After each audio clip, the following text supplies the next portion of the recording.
아모스 4장 12절 13절 말씀입니다. 제가 봉독하겠습니다.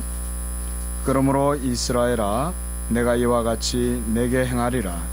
내가 이것을 내게 행하리니 이스라엘아, 내 하나님 만나기를 준비하라.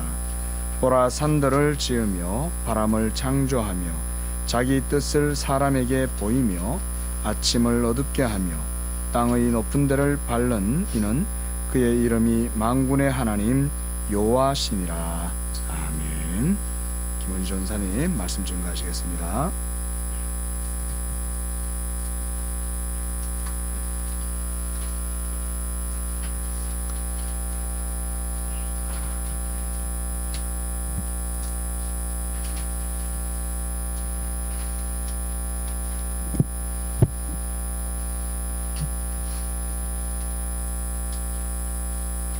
지난해 여름에 우리 존경하는 성도님들과 목사님들의 배려로 다녀왔던 에든버러에 가면은 존 녹스가 목했던 교회가 있습니다.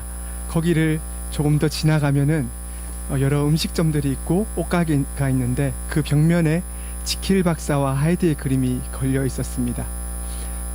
저희를 안내했던 전도사님이 말씀하시기를 마치 에든버러가 장로교회 본산지였던 에든버러가 마치 지킬 박사와 하이드를 연상케 한다. 이유인즉슨 존 녹스가 있었다면은 그곳에 조금만 더 올라가면은 데이비드 흉, 불가지론자였던 흉의 동상이 또한 있었기 때문이고, 또한 오늘날의 에든버러는 그 장로교회의 유산이 신학이 꽃피었던 스코틀랜드 에든버러 신학교조차 성경책을 기숙사에 배치할 수 없는 그런 이슬람교가 흥왕하는 도시가 되었기 때문입니다. 성경에도 지킬 박사와 하이드 같은 한 사람이 있습니다. 누굴까요? 우리 주일학교? 배운 적 없어요 이런 거? 솔로몬입니다. 솔로몬 생각하면 우리가 위대한 왕이요, 지혜의 왕이요, 훌륭한 왕이라고 생각하지만 사실 솔로몬은 그가 왕으로 통치하면서 그의 결국에는 신명기 17장에서 하나님의 대언자로서, 아니 하나님을 대신해 통치하는 자로서, 왕으로서 마땅히 율법을 준수하여 특별히 여자를 많이 두지 말라 하셨고, 왜냐하면은 이방 여인들을 두면 이방 신을 섬기게 되기 때문이요, 은금을 많이 두지 말라 하셨습니다.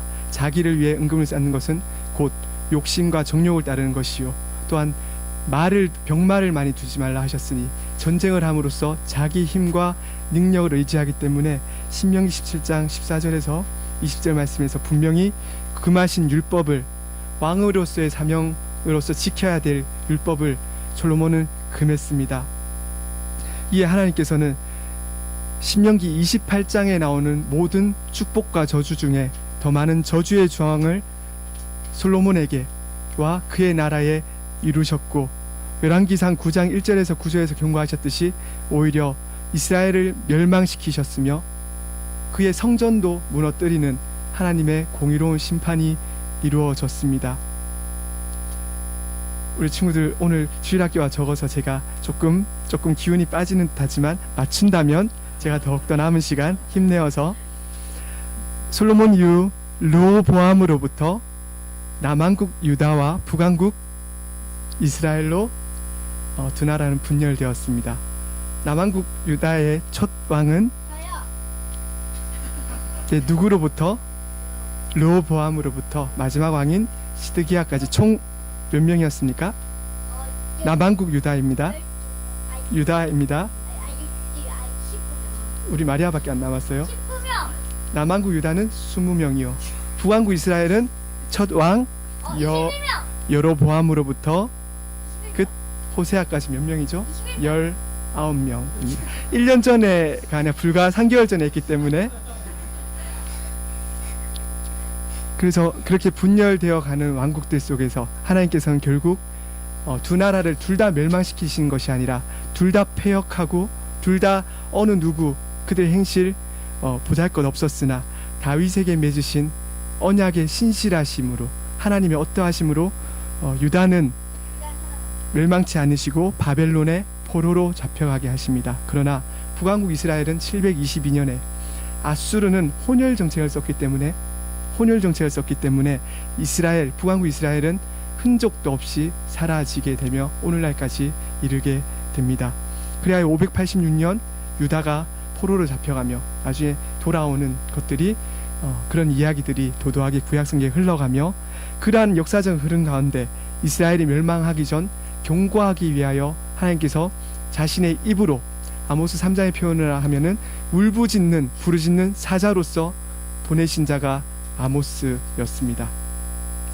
유다에서 베들레헴 남쪽 5마일 지점에 있는 드고아라는 마을 출신의 아모스, 목자 아모스, 그는 여로보암 2세, 첫 세운 여로보암이 아니라 두 번째 여로보암 2세와 남유다의 우시야 왕이 치세하던 중이었습니다.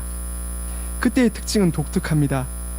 그때는 솔로몬 때와 같이 흥왕했더라라고 열왕기상 14장에 보면은 가드 헤벨 아미떼의 아들 선지자 요나가 솔로몬 때와 같이 그때 여로보암 2세와 남왕국에는 우시아가 다스리던 그 시절에 땅이 흥왕했고 부유했고 그에 따라서 부유한 자는 더욱더 자기의 부를 즐기고 누렸더라라고 이야기를 하고 있습니다. 그러다 보니 자연스레 이스라엘은 부한 자는 오늘날과 동일합니다. 부한 자는 더욱더 자신의 부를 자랑하며 마치 예레미야서에 나오는 그것처럼 부한 자는 부함을 자랑하지 말라 했거늘 용맹한 자는 자신의 용맹을 자랑하지 말라 했거늘 이들은 자신의 부함을 자랑하고 부함에 취하여 살아가고 있었습니다. 그러나 이것은 곧 일몰의 시작이었습니다. 왜냐하면 아까 말씀드렸듯이 그들을 멸망시킬 아시리아가 점차 어둠의 그늘처럼 큰 그늘을 들이우듯이 점차 성장하고 있었기 때문입니다. 아모스의 말씀은 이러한 침략의 위험이 있을 것을 예견하면서 경고의 말씀으로 심판의 말씀으로 주어진 것입니다. 3장, 5장 3절, 6장, 7장, 9장에 계속해서 하나님의 심판의 말씀이 드러나고 특별히 3장, 4장, 5장이 시작되는 첫 절에는 들으라, 우리가 잘 아시는 쉐마와 같은 어원을 가진 말로서 들으라라고 시작되고 있습니다. 심판의 메시지 아모스입니다. 아모스는 크게 세 부분으로 나눠질 수 있습니다. 크게 1장과 2장은 열방의 나라들에 대한 하나님의 말씀, 여러 가지 나라들이 나옵니다. 이스라엘, 유다를 포함하여 주변의 당대 팔레스타인과 그 당시의 주변의 나라들, 그리고 3장부터 6장은 이스라엘에 집중하여 북왕국 이스라엘에 집중하여 나타나는 일련의 심판들, 그리고 7장에서 9장까지는 구원에 대한 하나님의 말씀, 심판뿐 아니라 구원에 대한 말씀까지 나오면서 총 9장으로 구성되어 있습니다. 남왕국 유다의 드고아의 출신 아모스는 특이하게 북왕국에 예언을 했던 자입니다. 그럼 그가 특별히 7나라에서 대해서 1장 2장에 보시면은 심판을 하고 있는데 독특한 수거적인 표현을 사용하고 있습니다. 너희들의 세 가지, 원어 그대로 표현하면 세 가지 또는 네 가지 죄들로 인하여 내가 너희를 심판한다. 여호와께서 너희들의 세 가지 혹은 네 가지 죄로, 이것은 선지서에 나타나는 하나님의 심판하시는 어떤 동일한 하나의 수거적 표현입니다. 그래하여 다메섹, 가사, 두로, 에돔, 암몬, 그 다음 뭐죠? 유다, 이스라엘까지 이 나라에 포함됩니다. 심판의 대상들에 포함됩니다. 그리하여 두로, 에돔, 암몬, 모함, 유다, 이스라엘을 끝으로 일어나는 심판은 앞에서 먼저 여러 나라들에 대한 두로와 같은 나라들, 주변에 있는 열방들에 대한 심판들을 듣던 이스라엘과 유다가 어떤 생각을 했을까요? 주변 나라들이 멸망할 것이라고 아모스가 예언하니 얼마나 통쾌했을까요? 자신을 괴롭히던 주변 열방국들이 멸망을 듣는다고 하니, 그들이 멸망할 것이라고 하니, 그들이 여러한 세 가지 혹은 네 가지 제목들로 멸망할 것이라고 여호와께서 말씀하시, 유다와 이스라엘은 얼마나 내심 통쾌하고 시원했을까요? 우리의 모습도 일면 볼 수 있습니다. 믿는 자들이든 믿지 않는 자들이든, 우리의 공동체 속에서든 공동체 밖에서든 우리가 주변의 사람들을 염려하는 듯하지만 그들이 물질로든 재앙으로든 심적 고통으로든 주변의 사람들이 잘못되는 것을 볼 때 혹시 이스라엘과 유다와 같이 통쾌해하거나 시원해하지는 않는지 돌아보면서 지나가야 되는 말씀임이 분명합니다. 그런데 이렇게 심판의 말씀을 전하시면서 점차적으로 분량이 늘어나면서 이스라엘에 대해서는 조금 독특하게, 아니 그 전에 유다에 대해서는 조금 독특한 제목으로 하나님께서 심판을 가하십니다. 우리 2장 4절 5절 보실까요? 2장 4절 시작. 여호와께서 이와 같이 말씀하시되 유다의 서너 가지 죄로 말미암아 내가 그 벌을 돌이키지 아니하리니 이는 그들이 여호와의 율법을 멸시하며 그 율례를 지키지 아니하고 그의 조상들이 따라가던 거짓 것에 미혹되었음이라. 자신의 형제 나라와도 같은 유다는 다른 나라들과 같이 그런 재앙이 아니라 율법을 멸시했다 하고 여호와의 규례, 율례를 무시했다고 책망받습니다. 그러다가 이스라엘은 어떤 책망을 받냐면은 그 앞섰던 두로로부터 시작되는 모든 나라들의 죄뿐만 아니라 이스라엘의 율례와 여호와의 율법까지 어기는 극악한 죄를 지었다고 오늘 본문이 등장하고 있습니다. 그러면서 4장 1절에는 이스라엘의 부유계층들의 사치와 타락으로 그것에 대한 심판으로 하나님이 말씀 시작하시며 4절 5절에서는 더욱더 깊어져가는 그들의 범죄상, 6절에서 11절까지는 그것에 대한 하나님의 탄식, 그러고는 오늘 본문이 등장하는 것입니다. 오늘 본문 보실까요? 4장 12절. 그러므로 라고 말씀하십니다. 강조하시면서 내가 이와 같이 내게 행한다고 하시는데, 여기서 이와 같이라는 말은 앞에 있었던 제목들을 이야기하는 것이 아니라 독특한 용례인데요. 히브리어로 코라고 해서 이러므로라는 이와 같이라는 부사가 앞으로 있을 일을 상징하고 있습니다. 여기 문맥에서도 앞에 있었던 심판을 의미하는 것이 아니라 앞으로 앞에 있었던 심판들보다 더 큰 심판이 유다보다 더 큰 심판이 이스라엘 너희에게 있을 것이다 라면서 이와 같이 내가 너희에게 행할 것이다. 이스라엘아 내 하나님을 만나기를 준비하라. 이스라엘아 내 하나님 만나기를 예비하라. 분명히 결심하라 라고 말씀하고 계십니다. 왜 하나님께서는 국률과 자비가 풍성하심으로 패악한 그들을 당장 멸하시지 아니하시고 왜 그의 국률로서 이렇게 잠시 또 한 번의 경고를 주시는 걸까요? 하나님께서 지금 말씀하시기를 자기의 백성들을 애굽에서 출애굽시키셨듯이 아모스 3장에 나오듯이 또한 그 많은 족속에서 이스라엘 백성을 택하셨듯이 여기서도 수많은 그들의 죄악 가운데서 자신의 화를, 자신의 노를, 자신의 의를 잠시 멈추시는 듯 보입니다. 그러고는 준비하라고 하시고 그러고는 내가 곧 너희와 대면하겠다고 말씀하십니다. 마치는 나와 한번 겨루어 보자고 말씀하시는 것 같습니다. 생각나는 인물이 있습니까? 창세기 32장 24절에 나오는 야곱이 생각나지 않으십니까? 하나님께서 친히 만나시사 야곱이 전인격적으로 하나님과 대면하여 치열하게 하나님 편에서 먼저 씨름해 주시고 맞추셔서 낮아져 주셔서 그들의 야곱의 어떠함과 대면하여 주셨던 하나님의 모습이 여기서 드러나는 것처럼 보입니다. 그 아브라함의 하나님, 이삭의 하나님, 야곱의 하나님께서 이제 이스라엘 백성들에게 동일하게 말씀하고 계시는 것입니다. 너희들은 어찌하여 이렇게 패역하였느냐? 어찌하여 나의 택한 백성들이건만 지난주 금요일에 시편 50편에 아삽의 고백처럼 나의 백성이요 나의 성도인 너희들인데 어찌하여 이토록 내 백성인데도 불구하고 내 말을 듣지 않느냐? 어디까지 패역하여야, 어디까지 나한테 혼나야 너희가 말을 듣겠느냐 하시는 것처럼 보입니다. 욥기 38장에선 욥은 이렇게 말씀하고 있습니다. 우리 같이 보시기를 원합니다. 욥기 38장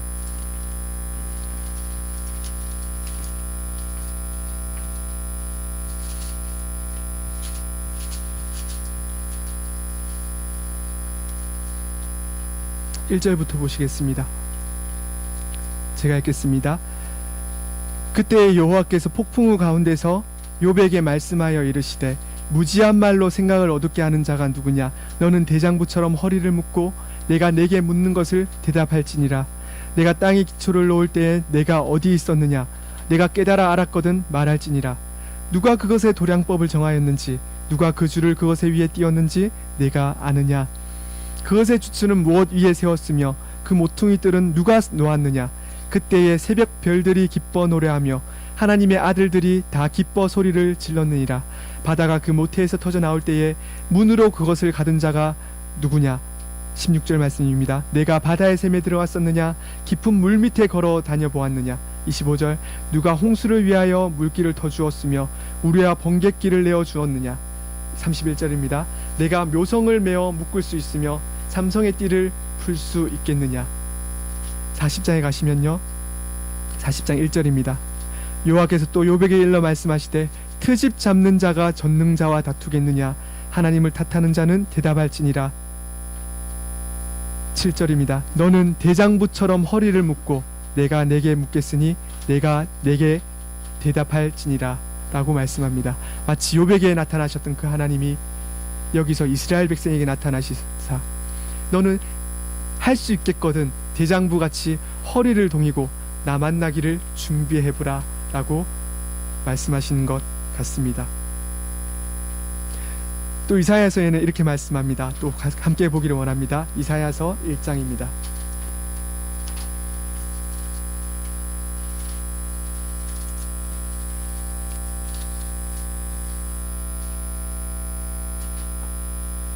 (2절입니다) 하늘이여 들으라, 땅이여 귀를 기울이라. 여호와께서 말씀하시기를 내가 자식을 양육하였거늘 그들이 나를 거역하였도다. 소는 그 임자를 알고 나귀는 그 주인의 구요를 알건만은 이스라엘은 알지 못하고 나의 백성은 깨닫지 못하는도다 하셨도다. 슬프다 범죄한 나라요, 허물진 백성이요, 행악의 종자요, 행위가 부패한 자식이로다. 그들이 여호와를 버리며 이스라엘의 거룩하신 이를 만놀히 여겨 멀리하고 물러갔도다. 너희가 어찌하여 매를 더 맞으려고 폐역을 거듭하느냐. 온머리는 병들었고 온 마음은 피곤하였으며 발바닥에서 머리까지 성한 곳이 없어 상한 것과 터진 것과 새로 맞은 흔적뿐이거늘 그것을 짜며 싸매며 기름으로 부드럽게 함을 받지 못하였도다. 너희의 땅은 황폐하였고 너희의 성읍들은 불에 탔고 너희의 토지는 너희 목전에서 이방인들에게 삼켜졌으며 이방인에게 파괴된 같이 황폐하였고. 여호와께서 이 말씀으로 오늘 이스라엘 백성들에게 너는 나 만나기를 준비하라 라고 말씀하십니다. 13절에서는 자신의 어떠하심을 더욱 이제 세밀히 드러내십니다. 아까 욥에게 말씀하셨던 그 온 우주의 근원보다 더 되시는 하나님께서 너는 나의 어떠함을 아느냐.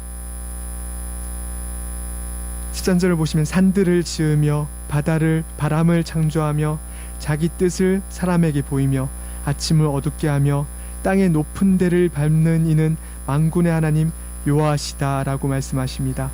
여기서 지으며 창조하며 보이며 그 다음에 하며 그리고 어둡게 하며의 하며 밟는 이 지으며 창조하며 보이며 하며 밟는 이 이거는 동일한 분사 형태로 되어 있습니다. 히브리어의 독특한 용법인데요. 이것은 모든 구약의 성경에서 이 분사 형태로 이런 식으로 나타날 때는 여호와 하나님의 언약주 되심, 언약의 하나님의 신실하심을 표현할 때 이렇게 분사형으로 사용합니다. 여기서는 아모스가 의도적으로 지으신 분, 창조하신 분, 어둡게 하신 분, 사람에게 자기 뜻을 보이시는 분, 그리고 높은 데를 땅의 높은 데를 밟는 분이라는 분사 형태로서 여호와의 능력과 권위와 그의 권능과 위엄과 존귀함을 나타내고 계신 것입니다. 그가 안 계신 곳은 없으며 세상 어느 것도 그로 말미암지 않고는 되어지는 것이 없으며 모든 것이 그로 말미암아 존재되고 유지되고 보존되고 통치됨을 설명하시는 언약주 하나님에 대한 표현 방식입니다. 아모스는 여기서 이러한 하나님을 네가 안다고 생각하느냐? 과연 아느냐? 나 만나길 준비하라 말씀하신 하나님이 이제는 나의 어떠하심을 보라고 아모스를 통해서 말씀하시는 것입니다. 내가 바로 아브라함의 하나님이요 이삭의 하나님이요 야곱의 하나님이다. 너희는 나의 어떠함을 보고 대장부같이 허리를 동이고 내 앞에 서보라 라고 초청하시는 것입니다. 아까 여쭈었듯이 왜 하나님께서는 단번에 다른 백성들처럼 그냥 멸하지 않으시고 가나안에 그들의 아궁이까지 차서 토하여 내치듯이 왜 이스라엘은 그렇게 단번에 멸하지 아니하시고 이렇게 나 만나기를 준비하라라고 유예의 시간을 주시는 것일까요? 왜 바로 멸망하지 않으시고 13절에서는 오히려 시간을 두시고 내가 어떠한지 나의 어떠함을 보라고 이렇게 이스라엘에게 시간을 여유를 주시는 것처럼 보일까요? 첫째는 우리가 여기서 발견할 수 있는 것은 첫째로 하나님께서 오래 참으시되 그럼에도 불구하고 결국은 심판하는 주시라는 것을 우리가 이 본문에서 확인할 수 있습니다. 12절에서 보셨듯이 하나님께서 단지 가만히 계시지 않으십니다. 하나님께서 움직이시고 너희는 나 만나기를 준비하시라고 이제는 심판이 있을 것이라고 경고를 하십니다. 자기의 백성들이므로 더욱더 그렇게 엄중히 하시는 것입니다. 우리도 마찬가지입니다. 하나님의 자녀이므로 우리 주일학교 요즘에 그 자녀됨의 은혜를 매일 나누고 있는데요. 자녀됨으로 하나님의 자녀라고 해서 하나님의 품위를 함부로 땅에 짓밟고 살 수는 없는 노릇입니다.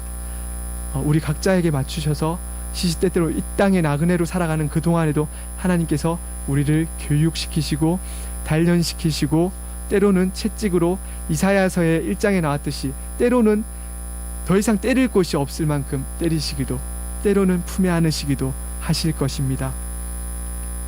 둘째로 우리가 또한 기억할 것은 여호와께서 심판하는 분이시되 우리가 우리 자신으로 그 심판대 앞에 선다면은 우리가 설 수 없는 존재입니다. 여기서는 여호와께서 말씀하시는 근거는 메시아를 그 근거로 심판하신다고 말씀합니다. 그 근거가 어디 있을까요?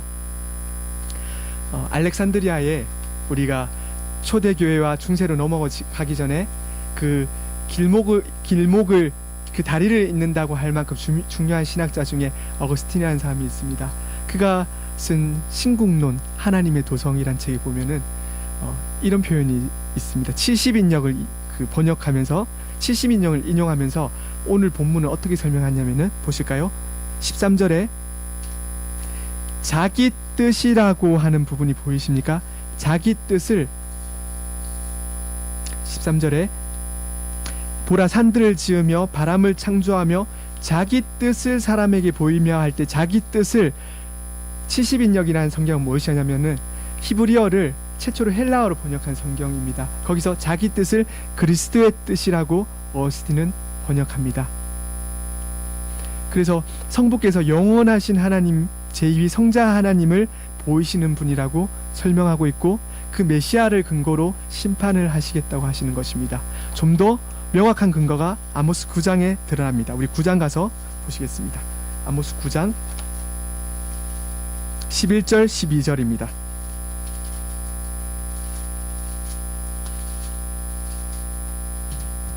우리 함께 읽겠습니다. 아모스 9장 11, 12절 시작.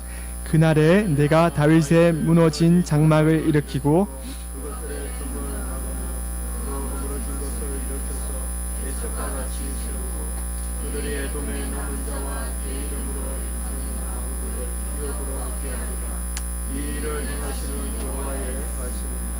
아멘. 다윗의 무너진 장막을 회복시키신다고 하십니다. 바로 오실 메시아, 오실 그리스도를 하나님께서 미리 그들에게 보이시며 그들 앞에 나타내시며 이스라엘을 회복시키신다고 하십니다. 이스라엘을 메시아로 하여금 메시아를 통하여 회복시킨다고 해서 오늘날 눈에 보이는 이 땅 이스라엘이 회복된다는 말이 결코 아닙니다. 오늘날 이 땅 지금 팔레스타인 예루살렘이 회복된다고 하여 심지어 신학교 안에서도 신사도 운동이라 하여 혹은 세대주의의 한 무리들이 그런 옳지 않은 해석으로 하여 무리를 일으키고 있는 것을 보고 있습니다. 실제로 제3성전이라는 이름으로 영화가 개봉되고 있고 실제로 예루살렘에 그것이 회복될 것이니 그 땅이 마치 오늘날에도 신성화된 듯이 여기는 경우가 많은데 여기서는 그것을 의미하는 것이 결코 아닙니다. 이 말씀은 사도행전에 나오듯이 예루살렘 공의회에서 야고보가 인용하면서 해석했던 그 말씀의 답이 있습니다. 바로 교회입니다. 메시아를 통해서 반드시 회복할 그 교회를 의미하는 것입니다. 로마서 1장 3절 4절로 말씀을 빌어 말한다면은 육신으로는 다윗의 혈통으로 오셨으나 영으로는 십자가에서 부활하심으로써 하나님의 아들로 선포된 바로 그 예수 그리스도가 머리로 계신 그 교회를 의미하는 것이 바로 이 본문의 의미입니다. 이미 아모스 시대에 이렇게 하나님께서 너는 나 만나기를 준비하라고 심판의 메시지를 주시면서 교회로 부르실 것이다.